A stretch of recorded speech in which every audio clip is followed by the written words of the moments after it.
ntabwo agwaye igikoma. Genda. Sinabwo ngo ujye kuvoma ukabyara. Ngo dusangire. Kare. Agakombe k'igikoma hano ko naguha.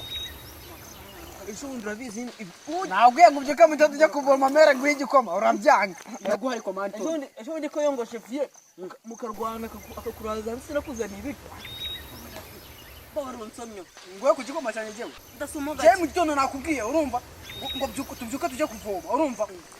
Urabyanga ngo mera guha igikoma urabyanga. Uranyimye ariko mbazo nje kuri toyi. Oya umva tujyana amasisiro. Sunyimye ukora tega mu rugo bakuraza hanze. Nyine gafata cyane ndete ngo ndahita guharira. Nje kuri toyi. Yadri cyacagamo dari ko mu tugende.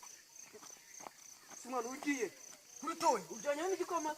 Nese kucyumunwa ujyanayo. Kucije wumva ko ntajyana igikoma cyane. Ngisiga hafi kimwe mani. Kandi mani ujyanye igikoma. Njyanye igikoma kuko nanjye umunwa ndawujyana. Kuki nasizwe umunwa mweshase. Ngasiga igikoma cyane. Ngisiga ndi musiga. Umva waraye. Ngisiga ngaho kimwe. Ariko abajimu ragwira mani. Aya mwana iki gikoma cyane ntabwo ikintu nagiye. Umva baburira ubireke. Kubera iki se? Aya shanda kuzi mani. Umva mani hinjiro mani. Sibyo mani. Ndagwa ku gikoma wowe nugi. Aho service kitari kiri nabitse mu njagi mani. Kitari kiri nabitse mu njagi. Mani nukuri nyingiro gato mani. Imye ndakubuza se imye. Imye. None se mani uri kunyase? Mace. Yo. Mace ngama. Yo. Wanza nibyo kwehesha mani navyibagiye.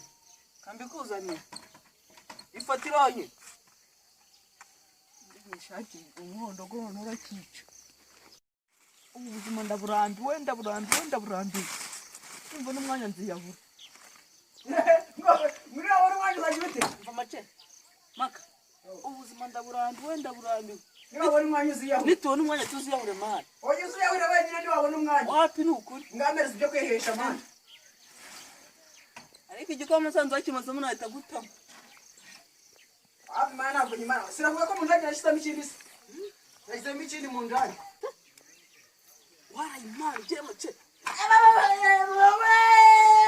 Manu ndani ibisura mani. No.